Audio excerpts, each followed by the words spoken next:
Hi అండి, బాగున్నారా అందరూ? నేను కూడా చాలా బాగున్నాను. ఈరోజు మన రెసిపీ వచ్చేసి బీరకాయ పులుసు అండి. బీరకాయని రెగ్యులర్గా పాలేసి వండుకోవటం, శనగపప్పు వేసుకోవటం కాకుండా ఒక్కసారి ఇలాగా మసాలా పెట్టి పులుసు పెట్టుకుంటే చాలా చాలా బాగుంటుంది. బీరకాయ ముక్కలు ఇలా పెద్ద సైజు ముక్కలు కోసుకున్నాను. అలాగే మనకి గ్రేవీ కోసం ఉల్లిపాయ, టమాటా, 2 ఉల్లిపాయలు తీసుకున్నాను, ఒక పెద్ద టమాటా, వెల్లుల్లిపాయ, అల్లం వెల్లుల్లి, రామసాలా. ఇప్పుడు మనం ముందుగా ఇవన్నీ కూడా మిక్సీ పట్టుకుని తెచ్చుకుందాం. మిక్సీ పట్టేసానండి. ఇప్పుడు మనం ప్రాసెస్లోకి వెళ్ళిపోదాం. కళాయి పెట్టానండి, 2 స్పూన్లు ఆయిల్ వేసాను, జీలకర్ర, బిర్యానీ ఆకు,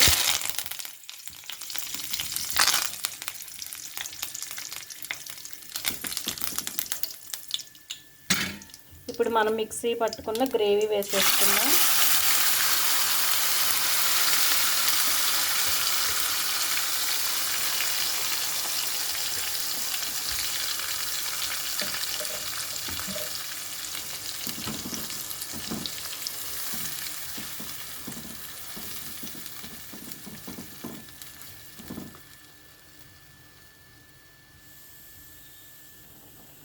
పసుపు వేసానండి, ఉప్పు వేస్తున్నాను.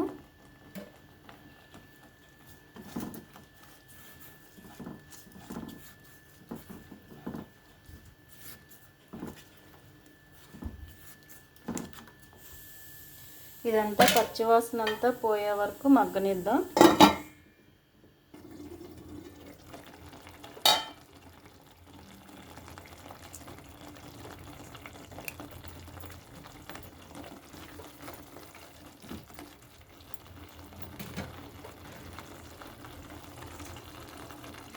కారం 2 స్పూన్లు వేస్తున్నానండి, చిన్న స్పూన్తో. ధనియాల పొడి 1 స్పూను. మసాలా అవసరం ఉండదు, మనం రా మసాలా ఉల్లిపాయల్లో వేసి మిక్సీ పట్టాం కదా.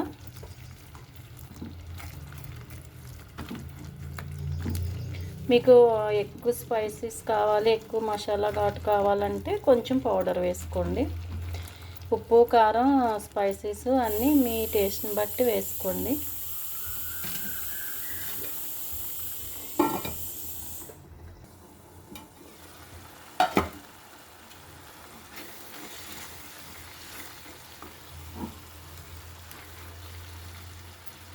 ఇప్పుడు బీరకాయ ముక్కలు వేసేద్దాం.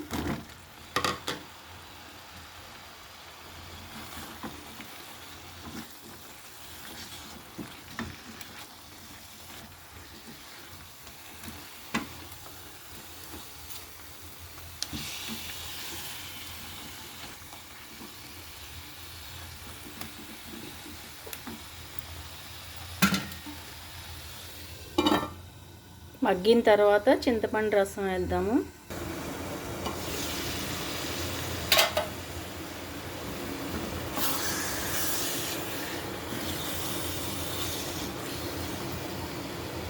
ఇప్పుడు ఇందులో చింతపండు రసం పోసేద్దాం. ఒక నిమ్మకాయ సైజు అంత చింతపండు రసం తీసుకున్నానండి. మనకి ఎంత పులుసు కావాలో దానికి సరిపడి వాటర్ కలుపుకోవాలి.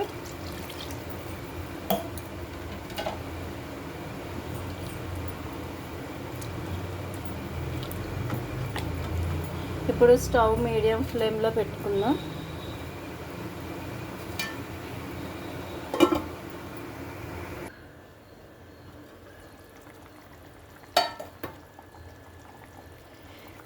అయిపోయిందండి, ఆయిల్ మొత్తం తేరిపోయింది, ముక్క కూడా బాగా ఉడికిపోయింది. స్టవ్ కట్టేద్దాం. స్టవ్ కట్టేసి సర్వింగ్ బౌల్లోకి తీసేసుకుందాం. బీరకాయ మసాలా పులుసు అండి. రెగ్యులర్గా మనం పాలేసి శనగపప్పు వేసి వండుకుంటాం కదా, అలా కాకుండా ఒక్కసారి ఇలా మసాలా వేసుకుని పులుసు పెట్టుకుంటే వెజిటేరియన్స్కి ఇది ఖచ్చితంగా ఒక స్పెషల్ కర్రీ అవుతుందండి.